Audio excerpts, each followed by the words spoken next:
كلاهما فلا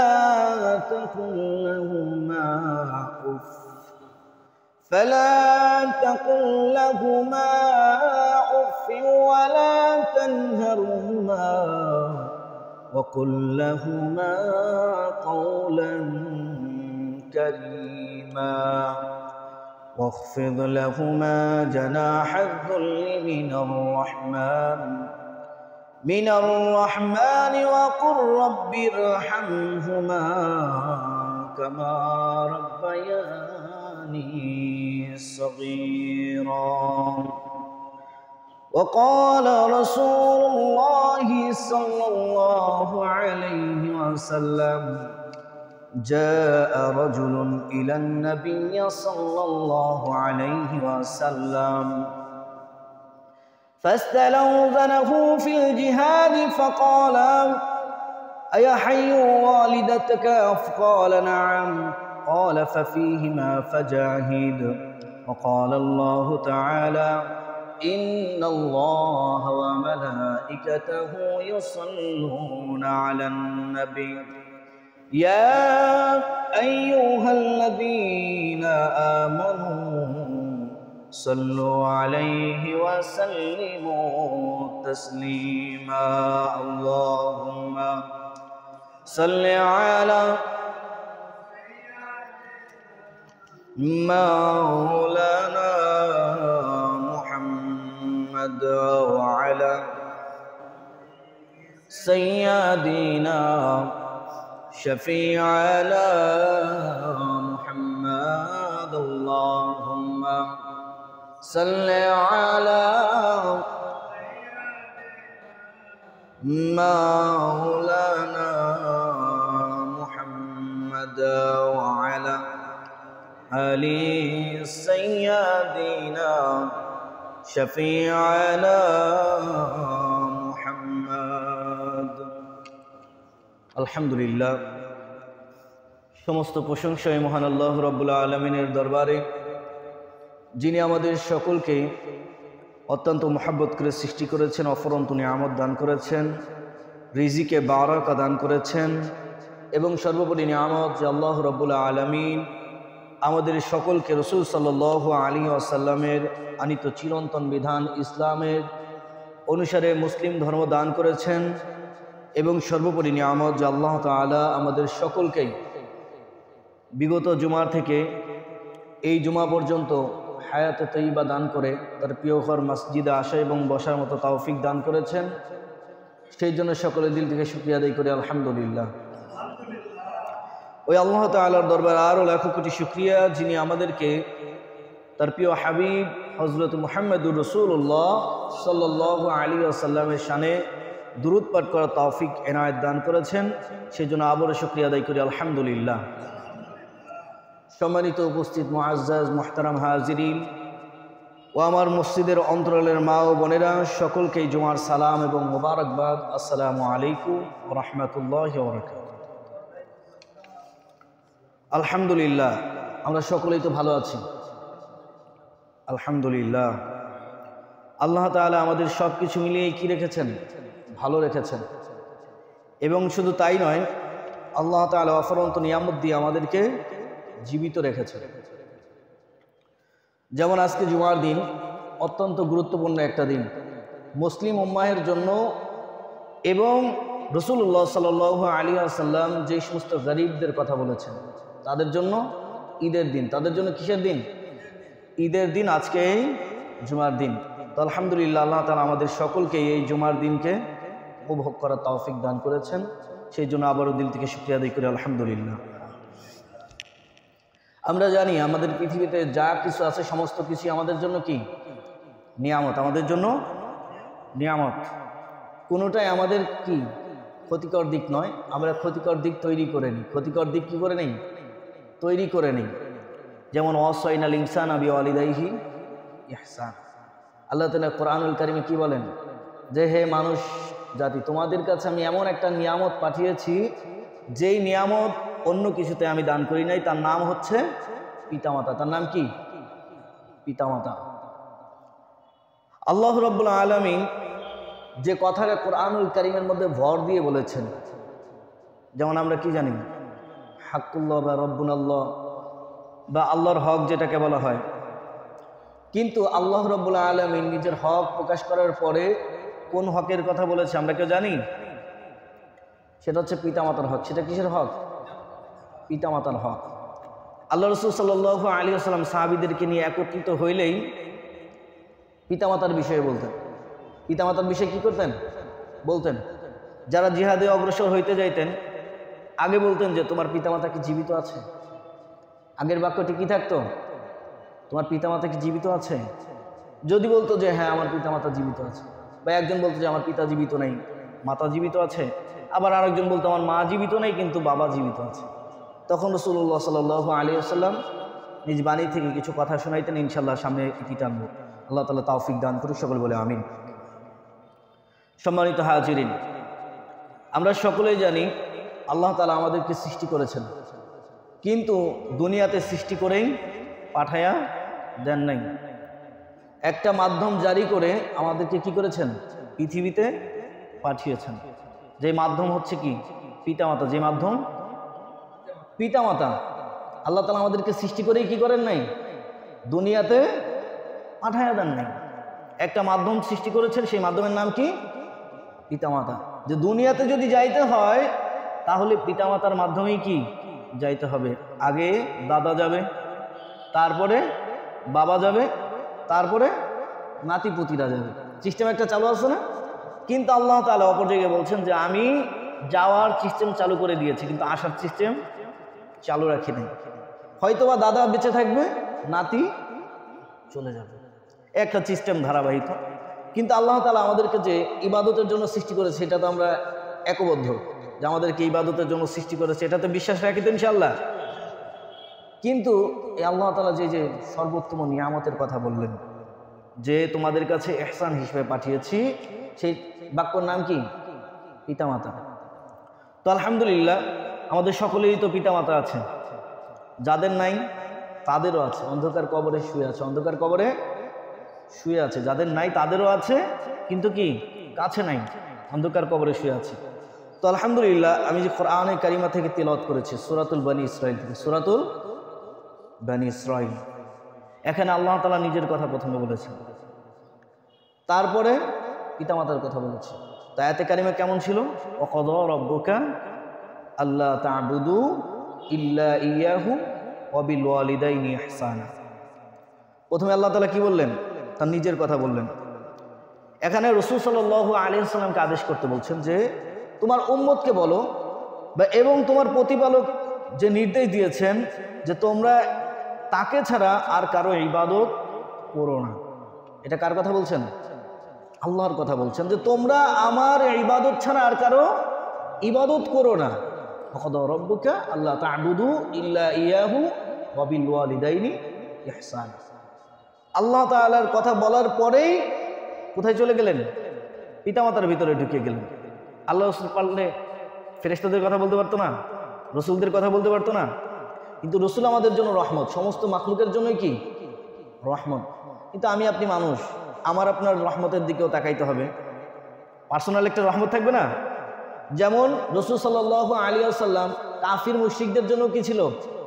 রহমত ছিল। ইহুদিদের জন্য রহমত ছিল। কিন্তু আমাদের ঘরের মধ্যে যে রহমত রয়েছে সেটা আমরা কি জানি? হয়তোবা জানার চেষ্টা করি না বা রাখি না। কিন্তু আল্লাহ রাব্বুল আলামিন অনেক জায়গায় পিতামাতার কথা বলেছেন।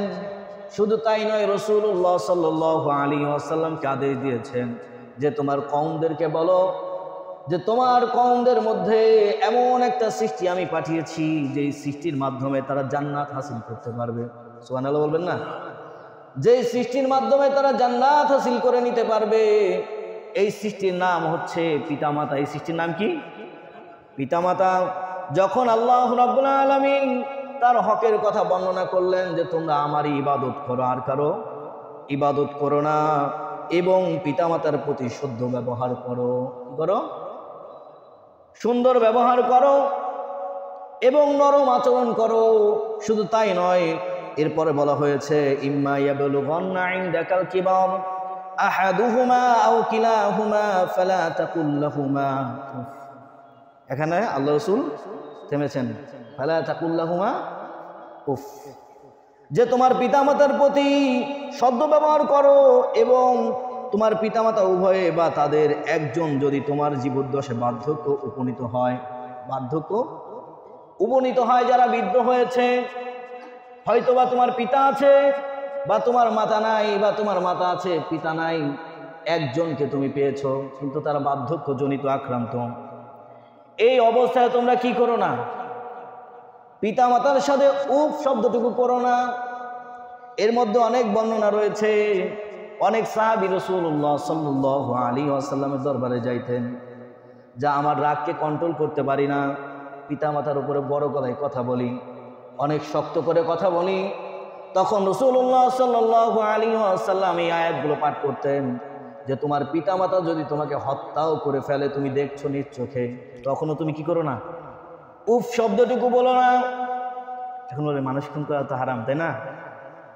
এটা ওইটা বোঝানো হচ্ছে না যে হালাল করে দিচ্ছে তা কিন্তু না, যে পিতামাতাকে তাও কি করো না? উফ শব্দটুকু করো না।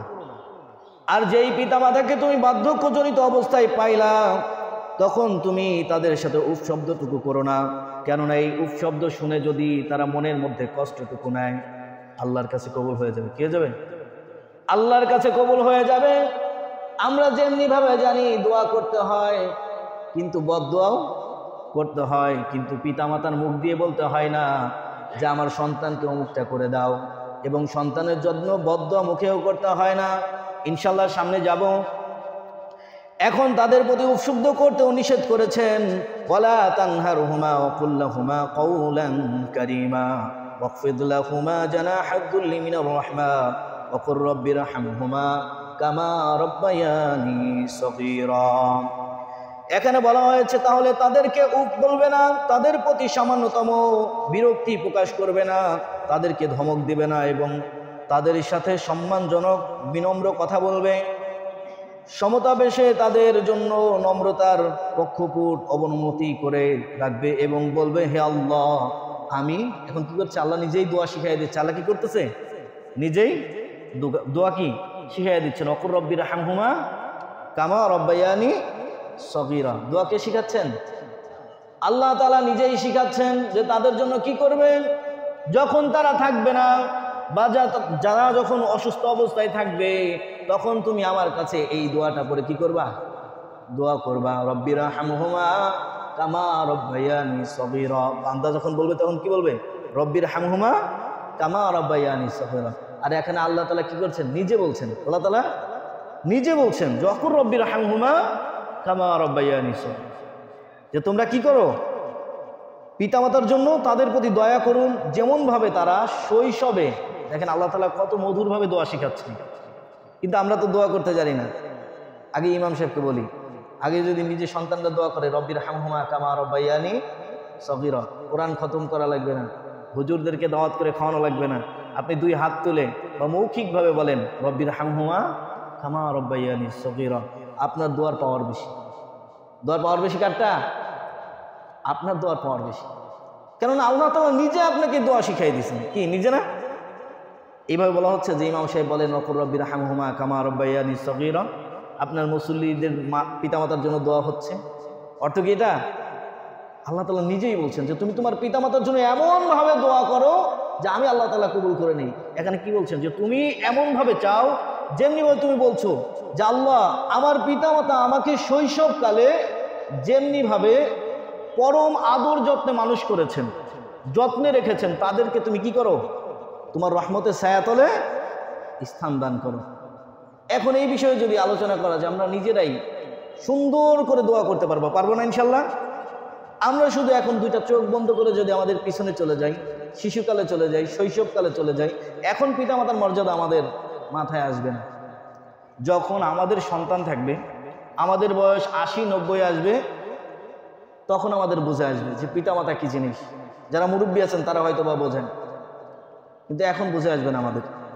কিন্তু এর বিপরীতে আল্লাহ রাসূল সাল্লাল্লাহু আলাইহি ওয়াসাল্লাম তার মুখের যে বাণীগুলো শোনাইতেন, যে এক ব্যক্তি, যে হাদিসের কারিমা আগে তেলাওয়াত করেছি ইনশাআল্লাহ, যে এক ব্যক্তি আল্লাহ রাসূল সাল্লাল্লাহু আলাইহি ওয়াসাল্লামের দরবারে গেলেন, তিনি এসেই জিহাদের কথা বললেন, জিহাদে অংশগ্রহণ কথা বললেন, তখন জিহাদে যাবেন বা হিজরতে যাবেন। এখন এই অনুমতি চাইলে রাসূলুল্লাহ সাল্লাল্লাহু আলাইহি ওয়াসাল্লাম এই কথা বললেন যে তুমি আমার কাছে যে অনুমতি প্রার্থনা করছো, তখন রাসূলুল্লাহ সাল্লাল্লাহু আলাইহি ওয়াসাল্লাম বললেন এবং ওই সাহাবী বললেন যে রাসূল আমাকে বলে দেন, আমি কি এখন জিহাদে যাব? তখন তিনি বললেন যে তোমার পিতামাতা কি তোমার কাছে জীবিত আছে? তোমার পিতামাতা কি তোমার কাছে জীবিত আছে?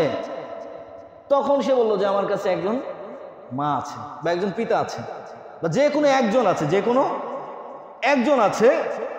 তখন আল্লাহ রাসূল সাল্লাল্লাহু আলাইহি ওয়াসাল্লামের উত্তর তিনি বললেন, হ্যাঁ আমার পিতামাতা আছেন। তখন তিনি বললেন তোমার পিতামাতাকে নিয়ে কি করো? তুমি জিহাদ করো। তোমার পিতামাতাকে নিয়ে কি করো? জিহাদ করো। এখন কথা হলো, তরবারি নিয়ে যাবেন, পিতামাতাকে নিয়ে ময়দানে চলে যাবেন? আল্লাহ রাসূল কি বললেন? যে তোমার পিতামাতাকে নিয়ে তুমি জিহাদ করো। তাহলে অর্থ কি এসে দাঁড়ালো? বুঝতে সমস্যা হচ্ছে না? ইনশাআল্লাহ খুলাসা করে দিব যে তোমার পিতামাতাকে নিয়ে তুমি কি করো? জিহাদ করো। এখন জিহাদ কেমনে করে? তরবারির মাধ্যমে, মারামারি খুনাখুনি হানানোর মাধ্যমেই তো করে, তাই না? কেন এটা করে না? এটার তারকিব এটার যদি আমরা ভিতরে ঢুকি, গভীরতার মধ্যে ঢুকি, যে তোমার পিতামাতাও কিন্তু তোমাদের নিয়ে কি করেছেন? জিহাদ করেছেন। 10 মাস 10 দিন গর্ভে ধারণ করেছে তোমাকে। ওই গর্ভধারিণী মায়ের কাছে তুমি চলে যাও।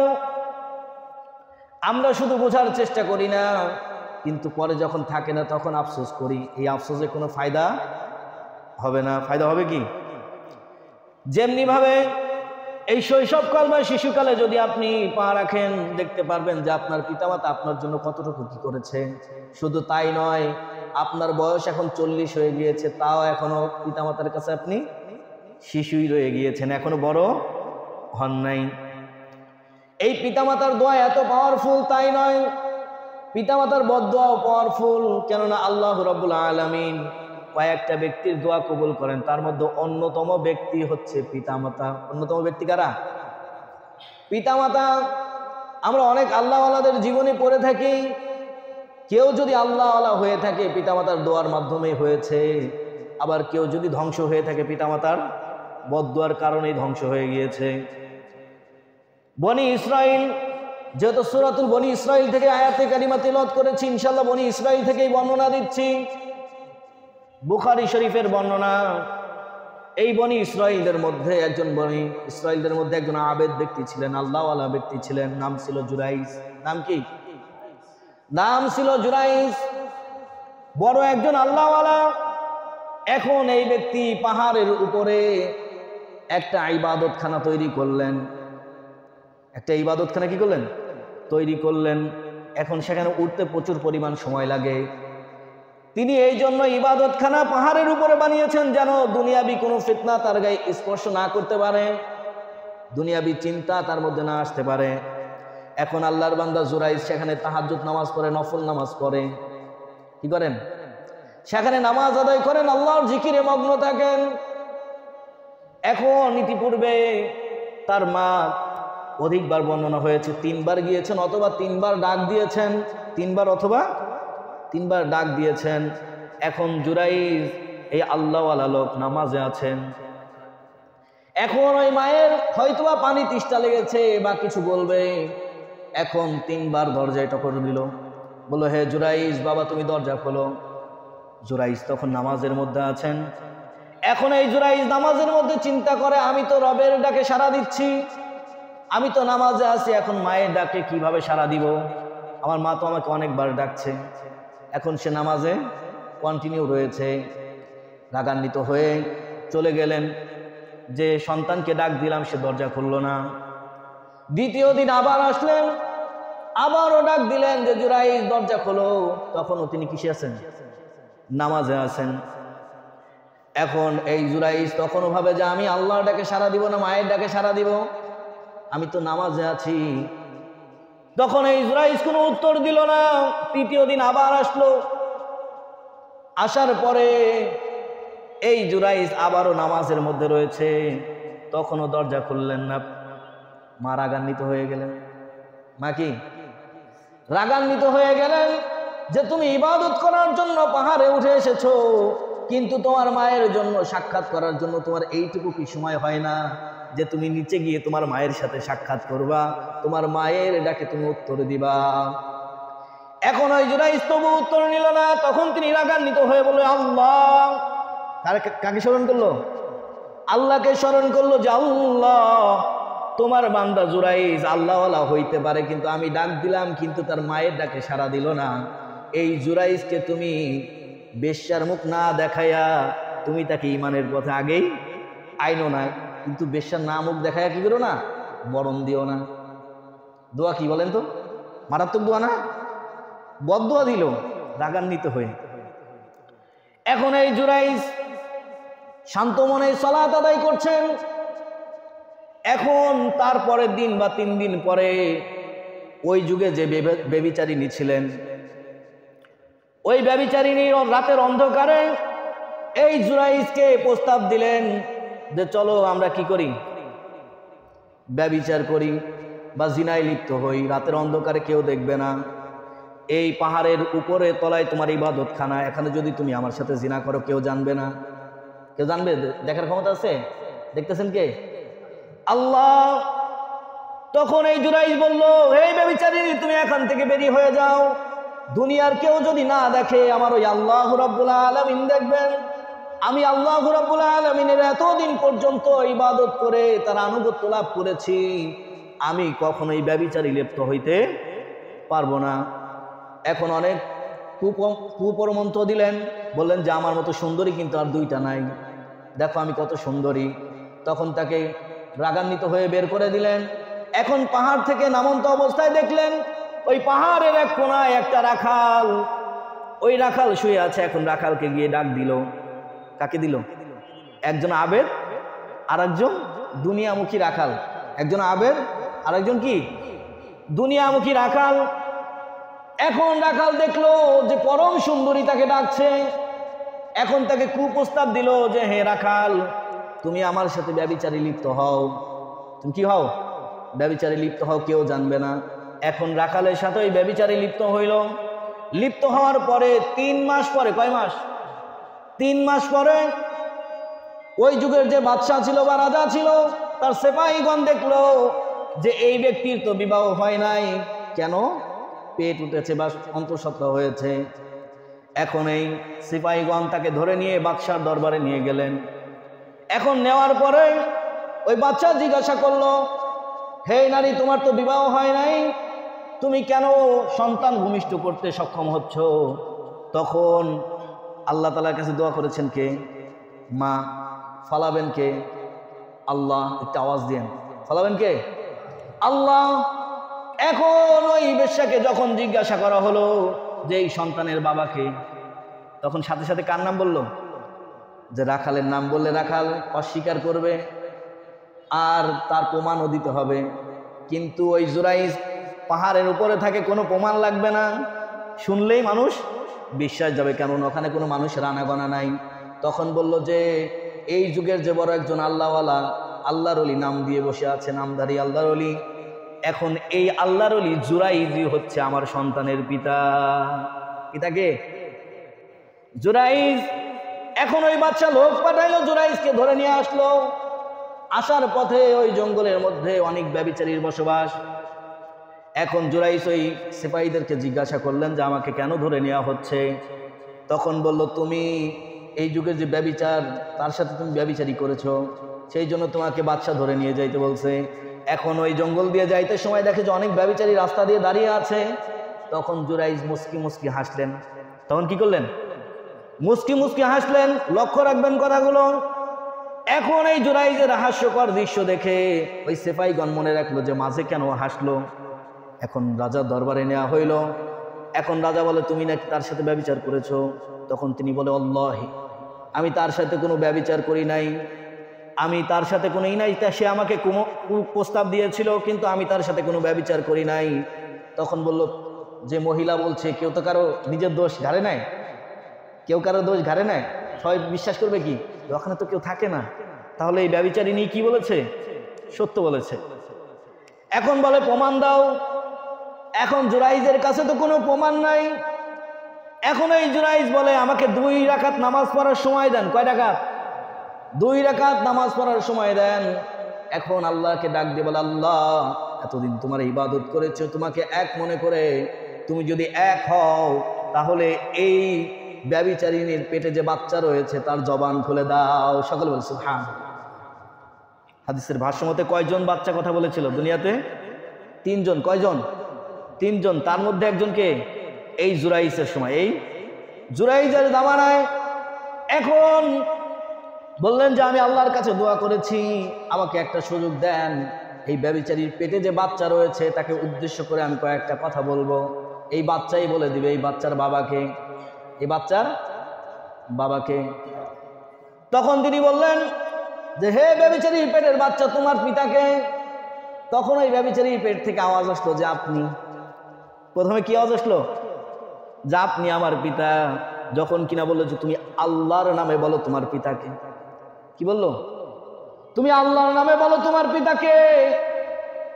এখন গর্ভের মধ্যে যে বাচ্চা রয়েছে, গর্ভ থেকে আওয়াজ আসে যে আমি আল্লাহর নামে বলছি, জুরাইজ আমার পিতা নয়। সকলে বলি সুবহানাল্লাহ। তখন ওই বাচ্চা বলছে ওই জুরাইজের ইবাদত খানার নিচে যে রাখাল বসবাস করে ওই রাখাল আমার পিতা। সুবহানাল্লাহ বলবেন না? তখন প্রমাণ হইল কি? এখন ওই বাচ্চা জিজ্ঞাসা করলো যে আমার সেপাইগণ দেখেছে তুমি রাস্তার মাঝখানে মুচকি হেসেছ, এটার কারণ কি?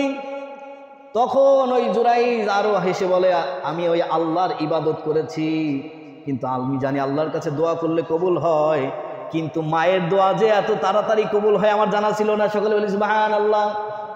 মাকে আরো বেশি বেশি করে কষ্ট দিবেন, পিতাকে বেশি বেশি করে কষ্ট দিবেন, কথা শুনবেন না, উপ শব্দ করে কথা বলবেন না, উচ্চ স্বরে কথা বলবেন। পারবেন তো? কি কষ্ট দিবেন না? আজকে দিয়েছি না, কালকে দিয়েছি না, আগামীকাল দিব না? দেই তো, দেই না? একজন আবেদ ব্যক্তি মায়ের দোয়ায় কি হয়েছে? কি দোয়া ছিল মনে আছে সকলের? বেশ্যার মুখ দেখতে হবে, বেশ্যার মুখ দেখতে হবে। আল্লাহ দেখাইছে কিনা? একজন আবেদ। এই যে যারা আমরা ইবাদত করি, যত ইবাদত করেন, যত ইবাদত করেন, একবার মন থেকে গভীর থেকে ভাবেন আপনি নামাজ পড়ছেন, অনেক ইমাম ধরা খেয়ে যাবে, অনেক মুয়াজ্জিন ধরা খেয়ে যাবে, অনেক মুসল্লি ধরা খেয়ে যাবে, অনেক আল্লাহওয়ালা ধরা খেয়ে যাবে। কোন জায়গায়? এই পিতামাতার কাছে। তার কাছে? পিতামাতার কাছে। আমরা কিন্তু ঘটনা শুনতে খুব পছন্দ করি, গল্প শুনতে খুব পছন্দ করি, করি না? কিন্তু সেটার প্রতি আমল করতে চাই না। যদি আমল থাকতো তাহলে আমরা সন্তান সন্ততি কখনোই পিতামাতাকে কি করতাম না? কষ্ট দিতাম না। এই যে আমরা যে হাদিস শুনি, হাদিস শুনি, আমরা সবচাইতে বিশ্বাসযোগ্য এবং নির্ভরযোগ্য কোনটা মনে করি? ইবনে মাজাহ, তিরমিজি, মুসলিম নাকি ইমাম বুখারী? কোনটা? বুখারী শরীফের হাদিস না, যেটাকে আমরা সহিহ এবং বিশুদ্ধ মনে করি, তাই তো? এই ইমাম বুখারীও কি ছিলেন? মায়ের দোয়ায় এত উপরে উঠেছেন। সকল বলি সুবহানাল্লাহ। বলবো? বললে লাভ কি? আমল তো করবেন না। বললেন তো বলেন, বললে লাভ কি? শোনেন তাহলে। হ্যাঁ, এই ইমাম বুখারীর এমন একজন দায়ী ব্যক্তি ছিলেন, যখন তিনি শিশু অবস্থায় ছিলেন তার খুব ইচ্ছা ছিল যে আমি কি হব? রাসূল সাল্লাল্লাহু আলাইহি ওয়াসাল্লামের যত হাদিস আছে এটা রচয়িতা হবে। কি হব? রচয়িতা হবো। আমি নিজে হাদিস লিখবো, উম্মাহের জন্য কিছু করব। আর মায়ের স্বপ্নও কি ছিল? যে আমার সন্তান উম্মাহের জন্য বড় কিছু করবে। তো সন্তান কি? অন্ধ। সন্তান কি? অন্ধ। তাদের জীবন খুব কষ্টে কেটেছে। এই ইমাম বুখারী রহিমাহুল্লাহর পিতার নাম ছিল কি? ইসমাইল বুখারী। তার নাম ছিল কি? ইসমাইল বুখারী। তিনি তার সন্তানকে অল্প বয়সে রেখে কি ইন্তেকাল করেছেন। খুব কষ্টে অনাহারে তাদের সংসার চলেছে। এখন এই ইসমাইল বুখারী মারা যাওয়ার পরে সন্তানও ডিপ্রেশনে আছেন, আমি কিভাবে কি করব। এখন এই ইমাম বুখারী অন্ধ রয়েছেন, এখন কোনো রাস্তা পাইল না, কোনো ট্রিটমেন্ট পাইল না। মা এখন কার কাছে গেলেন? 2 হাতটা তুলে আল্লাহকে ডাক দিলেন, আল্লাহ আমার স্বামী মৃত, আমার কোনো ট্রিটমেন্টের কোনো ব্যবস্থা নাই, কোনো শেফার কোনো ব্যবস্থা নাই, আপনার কাছে চাইলে নাকি আপনি ফেরত দেন না, তো আমি আপনার কাছেই চাই। আমার এই বুখারী, তার নাম কি? বুখারী। ইমাম হওয়ার কারণে তখন কি হয়েছে? ইমাম যুক্ত হয়েছে। নাম কি? বুখারী তখন আল্লাহর কাছে দোয়া করে যে আল্লাহ, আমি শুনেছি রাসূল বলেছেন যে কয়েকজন ব্যক্তির দোয়া নাকি কখনো ফেরত যায় না, তার মধ্যে একটা দোয়া হচ্ছে পিতামাতার দোয়া। এখন বলে আমাকে স্বামী দান করেছিলেন, এখন আমার স্বামী নাই, কোনো ট্রিটমেন্টের কোনো ব্যবস্থা নাই, কিন্তু আপনার চাইতে বড় চিকিৎসক দুনিয়াতে আর কেউ নাই। সকলে বলি সুবহানাল্লাহ। এখন নাম ধরে বলছে আল্লাহ, আমার বুখারীর চোখকে তুমি সুস্থ করে দাও এবং তাকে উম্মাহের জন্য কবুল করে নাও, তাকে ইমাম বানিয়ে দাও এবং তাকে রাসূল সাল্লাল্লাহু আলাইহি ওয়াসাল্লামের যত রচিত হাদিস আছে তাকে লেখক বানিয়ে দাও। সকল বলি সুবহানাল্লাহ। দোয়া কবুল করবেন কে? আল্লাহ। চাবেন কে? বান্দারা। চাবেন কারা? বান্দারা। এখন এই বুখারীর আম্মা যখন দোয়া করে আল্লাহ তাআলা কবুল করে নিল, এখন তিনি ওই মোনাজাতের সময় গভীর ঘুমে চলে গেলেন, ডিপ্রেশনে আছেন, টেনশনে আছেন। এখন হযরত ইব্রাহিম আলাইহিস সালাতু ওয়াস সালাম স্বপ্ন যুগে আসলেন। সকলে বলি সুবহানাল্লাহ। স্বপ্ন যুগে কি আসলেন? হযরত ইব্রাহিম আলাইহিস সালাম বললেন যে হে ইমাম বুখারীর মা, নামযুক্ত হইল কি? ইমাম বুখারীর মা, তুমি তোমার চোখটা খুলে তোমার ছেলের ঘরে যাও, তুমি দেখতে পাবে যে তোমার ছেলে চোখে দেখতে পায় তোমার দোয়া আল্লাহ তাআলা কবুল করেছে। সকলে বলি সুবহানাল্লাহ। মায়ের দোয়া আগে গিয়েছে কি? মায়ের বর দোয়া। আর এখন কি যাচ্ছে? মায়ের দোয়া। শুধু তাই নয়, আল্লাহ তাআলা তোমার সন্তানকে এমন ভাবে কবুল করেছে যে গোটা উম্মাহ তাকে চিনবে। তার রচিত যত লেখা হাদিস রয়েছে মানুষ নির্ভরভাবে নেবে। তুমি যাও, তোমার সন্তানকে কি করেছেন? কবুল করে নিয়েছেন। তার নাম কি? ইমাম বুখারী রাহিমাহুল্লাহ। হয়তোবা তাদের মতো হইতে পারবো না, কিন্তু কোরআনের ভাষ্যময় অনুযায়ী আমরা কিন্তু পিতামাতার হক সন্তান হইতে পারি। পারি কি না? পারি না? কে কে পারি? আল্লাহকে হাত তুলে দেখান তো। আজকে থেকে পারি, আগে পারতাম না, এখন থেকে পারবো ইনশাআল্লাহ। পারবো তো ইনশাআল্লাহ? ইনশাআল্লাহ। ওয়াজ যতই শুনি কাজে আসবে না, আমি জানি, আমি ভালো করেই জানি, কারণ আমাদেরই আমলে আসে না। তো যারা শোনে তাদের কি অবস্থা? আমল থাকলে তো আলহামদুলিল্লাহ পিতামাতার কখনো মসজিদে আসতে বা ইমামকে দেখলে দোয়া চাইতে হতো না যে আমার সন্তান কথা শোনে না। অনেক পিতামাতা আছে মুরব্বী, তো বোঝে না যেমন কোনো তাবিজ আছে যে আমাকে একটা তাবিজ দেন, সন্তান কথা শোনে না, কথা শুনবে, বলে কি না? হুজুর বলে না? বলে, কিন্তু অনেক কষ্টে পড়ে এসে বলে, কারণ সন্তানকে তারা খুব ভালোবাসে। একটা লাইন কিন্তু আমরা ভুলে যাচ্ছি। চোখ বন্ধ করতে বলেছিলাম যে আগে যান, শৈশবকালে যান, আপনার জীবনটা কেমনভাবে কেটেছে, কেমনভাবে শৈশবকালটা কাটিয়েছেন। হয়তোবা আপনি ধনী পরিবারে জন্ম নিতে পারেন না, কিন্তু ওই মায়ের গর্ভে তো আসতে পারছেন, ওই মায়ের গর্ভে আসতে পারছেন।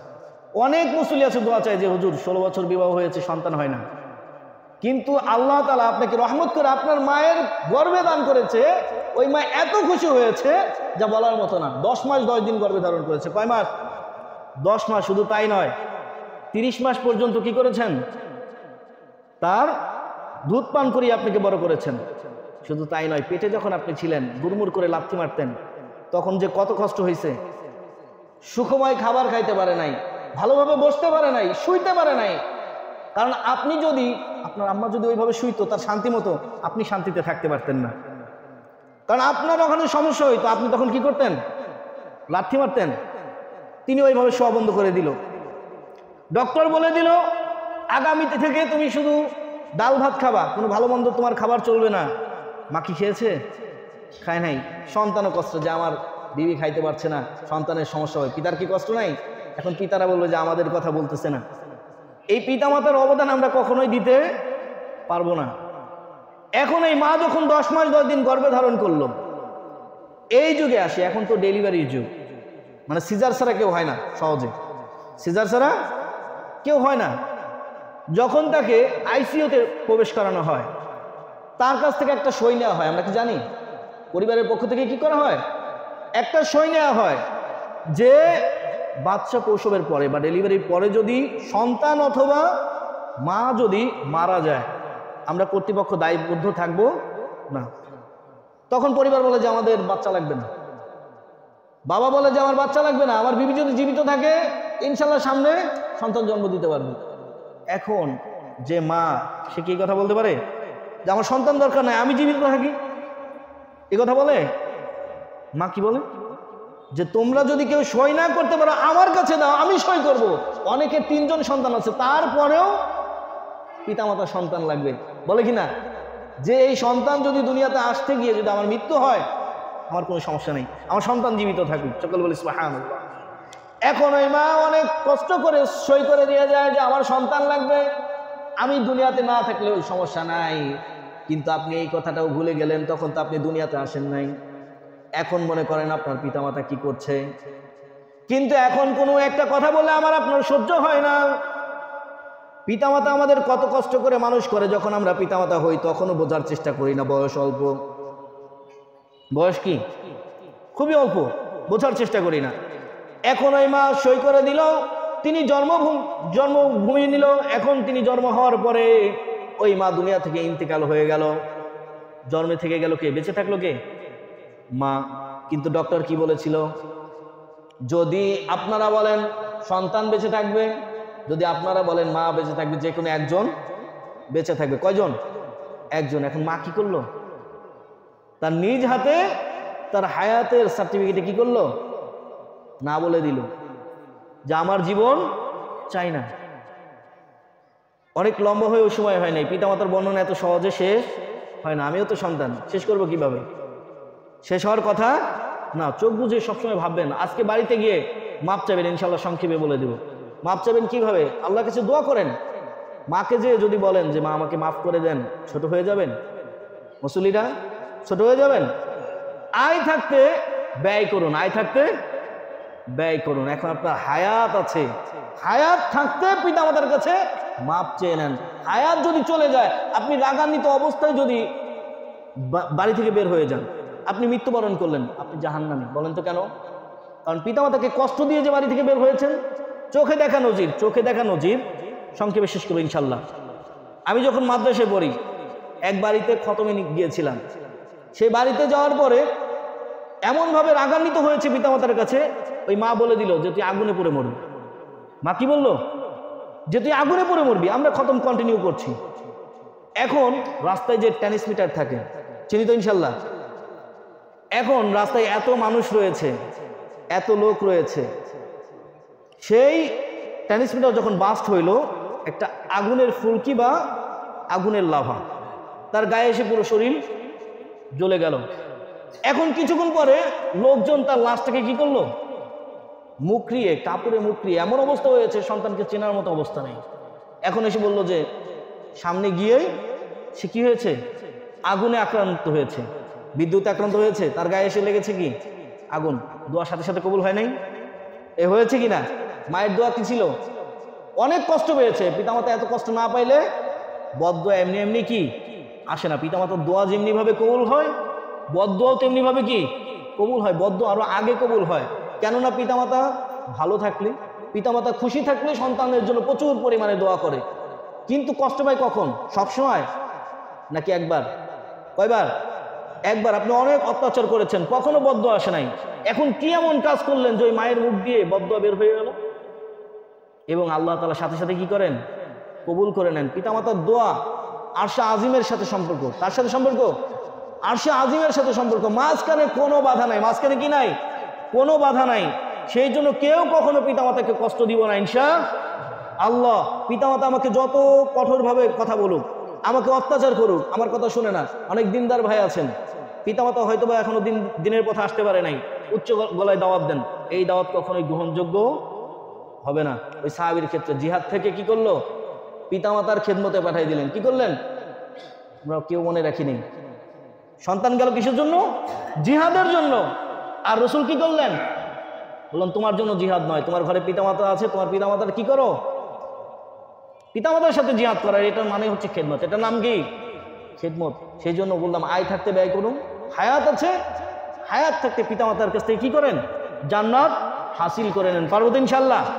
আজকে কে কে যে পিতামাতাকে সরি বলবো, ইংলিশে হোক বাংলায় হোক, কে কে বলবো? আল্লাহর কাছে বলি তো? পারবো তো ইনশাল্লাহ? আল্লাহর কাছে তো মাপ চাইবো এবং পিতামাতার কাছেও কি করবো? মাপ চাইবো। আল্লাহ তাআলা সকলকে কবুল করুক। সকলে বলে আমিন। আল্লাহ তাআলা সকলকে কবুল করুক। আবারও বলে আমিন, আল্লাহুম্মা আমিন। আমরা যারা সুন্নতে কাবলাল জুমা পড়ি না, তারা কাবলাল জুমা 4 রাকাত সুন্নত নামাজ আদায় করেন। আসসালামু আলাইকুম ওয়া রাহমাতুল্লাহি ওয়া বারাকাতুহু।